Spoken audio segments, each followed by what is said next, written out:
The sky above the Atlantic did not simply darken, it bruised. A sudden violent ripple of crimson energy tore through the clouds, a silent explosion of light that seemed to rewrite the laws of physics for one terrifying second. Inside the Royal Quinjet, Black Panther gripped the controls as every holographic display flickered, turned red, and then vanished into total darkness. The hum of the Vibranium engines, a sound usually as steady as a heartbeat, died instantly. The jet became a multi-ton coffin of dead weight, plunging toward the dense, jagged canopy of a desolate forest below. Black Panther fought the manual override, his muscles straining against the locked gears, but the craft was unresponsive.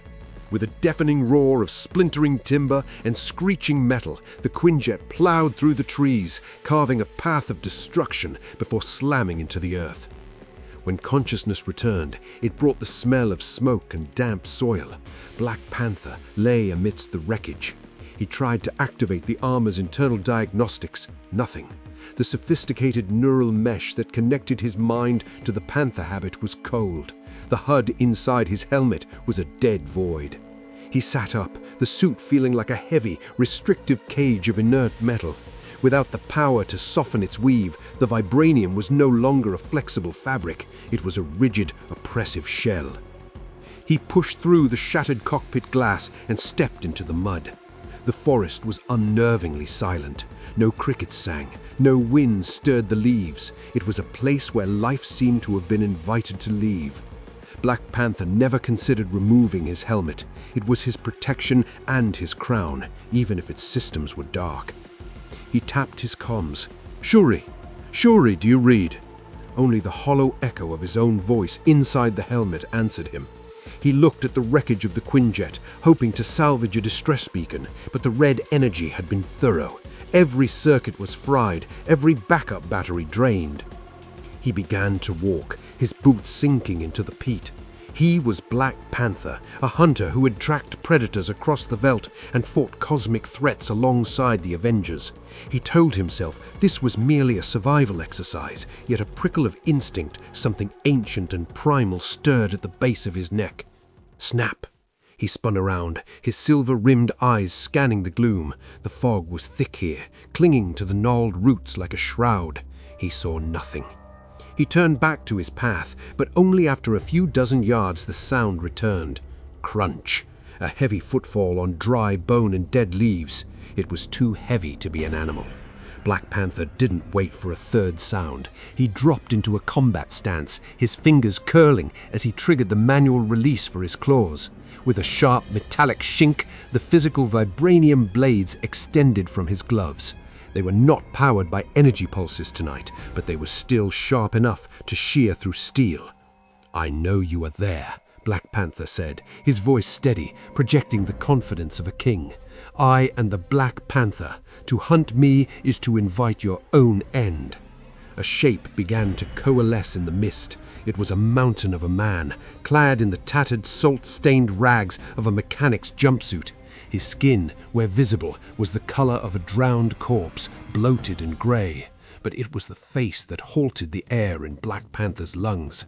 A white hockey mask, its features worn away by time and blood, with two hollow black pits where eyes should be. The giant held a rusted, notched machete. He didn't breathe. He didn't speak. He simply stood there, an avatar of mindless, relentless slaughter. Black Panther did not hesitate. He launched himself forward, a streak of black against the grey fog. Even with the dead weight of the suit, his speed was formidable. He closed the distance and unleashed a triple slash across Jason's torso. The Vibranium claws tore through the jumpsuit and deep into the chest of the monster. Jason Voorhees didn't even flinch. He didn't recoil from the pain. Instead, he swung the machete in a flat, brutal arc. Black Panther caught the blade on his gauntlet. The impact was like being hit by a falling tree. Without the suit's kinetic absorption, the shock traveled straight into Black Panther's arm, nearly numbing it. Black Panther countered with a leaping kick to Jason's head, the reinforced boot striking the hockey mask with a dull thud. Jason stumbled back one step, then immediately regained his footing. Black Panther began a relentless assault, slashing, stabbing, and striking with a master's precision. He carved deep furrows into Jason's arms and shoulders. Black, viscous fluid that smelled of the grave leaked from the wounds, but the monster simply kept reaching out with his massive, crushing hands. Worry began to seep into Black Panther's mind. He had fought many powerful foes, but they all reacted to pain. They all had a rhythm. This creature, this Jason, had no rhythm. He was like a glacier, slow but impossible to stop. Jason grabbed Black Panther by the shoulder, his fingers digging into the vibranium plating. With terrifying strength, he hurled the king into a pile of jagged rocks. Black Panther hit the stones hard, the internal padding of his suit the only thing keeping his ribs from shattering. He scrambled up, his breathing coming in ragged gasps inside the silent mask. He watched as the deep claw marks he had just carved into Jason's chest began to close. The gray flesh knitted together with a sickening squelch. It is not a man, Black Panther realized, a cold dread finally taking root. It is a curse. Jason stepped over a fallen log, his shadow looming long and terrible in the faint moonlight. Black Panther tried to retreat to find a tactical advantage, but his injured leg caught on a root. He fell, and in an instant the giant was over him. Jason plunged the machete down. Black Panther rolled, the blade burying itself inches deep into the earth. Jason didn't pull the blade out, he simply used his free hand to seize Black Panther's throat. He pinned the king to the ground, the weight of the monster feeling like a mountain of lead. Black Panther clawed at Jason's wrist, shredding the skin down to the bone, but the grip only tightened. The vibranium collar of the suit began to bend inward, pressing against Black Panther's windpipe. Darkness began to edge into his vision. He was alone.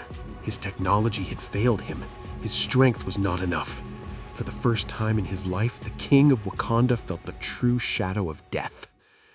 No, a voice echoed in the chambers of his mind. Not his own voice. It was the roar of 1,000 lions. Black Panther stopped struggling against the physical hand and instead reached inward. He reached past the dead suit, past the broken technology, and into the very blood that hummed with the heart-shaped herb. He called upon the ancestral plane, the realm where every panther who had ever lived stood in eternal watch. Great Spirit, ancestors, hear me, he groaned through the crushing grip. A sudden, violent pulse of violet light erupted from the center of his chest. It wasn't electricity, it was spiritual fire. The dead suit began to hum, not with Wakandan power, but with a celestial resonance. The silver accents on his armor began to glow with a deep, royal purple hue. Black Panther felt the strength of 100 kings flood his limbs. He grabbed Jason's wrist, and with a surge of ancestral might, he tore the monster's hand away. He stood up, his entire form wreathed in a shimmering, ethereal aura that pushed back the fog. Jason tilted his head, seemingly confused by the light. He lunged again, but Black Panther was no longer a man in a broken suit. He was the avatar of a goddess. Black Panther met the charge, his claws now wreathed in violet flame. He struck with the speed of a thunderbolt. Each slash did not just cut flesh, it seared the darkness within Jason. He drove his claws into Jason's chest, and the spiritual fire flared, illuminating the rot and the malice that fueled the revenant. Return to the earth that rejected you, Black Panther roared. He delivered a final devastating palm strike to the center of the hockey mask. The ancestral energy exploded outward in a shockwave of purple light. The force was so great that it didn't just knock Jason back, it disintegrated the hockey mask and sent the monster hurtling through the air and crashing into the center of a deep black marsh. The mud swallowed Jason Voorhees greedily. As he sank, the purple fire burned on the surface of the water, purifying the corruption. The silence of the forest changed. The suffocating weight lifted, replaced by the natural quiet of the night. Black Panther stood at the edge of the marsh, the violet glow slowly receding back into his skin. He was exhausted, his body aching from a dozen injuries, but he stood tall. The suit remained powered down, but the spirit within it was more alive than ever. A distant hum grew louder. Looking up, he saw the searchlights of Wakandan rescue craft piercing the clouds. Black Panther looked back at the dark water one last time. He knew the monster was not truly gone. Evil like that only sleeps. But tonight, the king had proven that even without his crown of technology, he was the master of the hunt.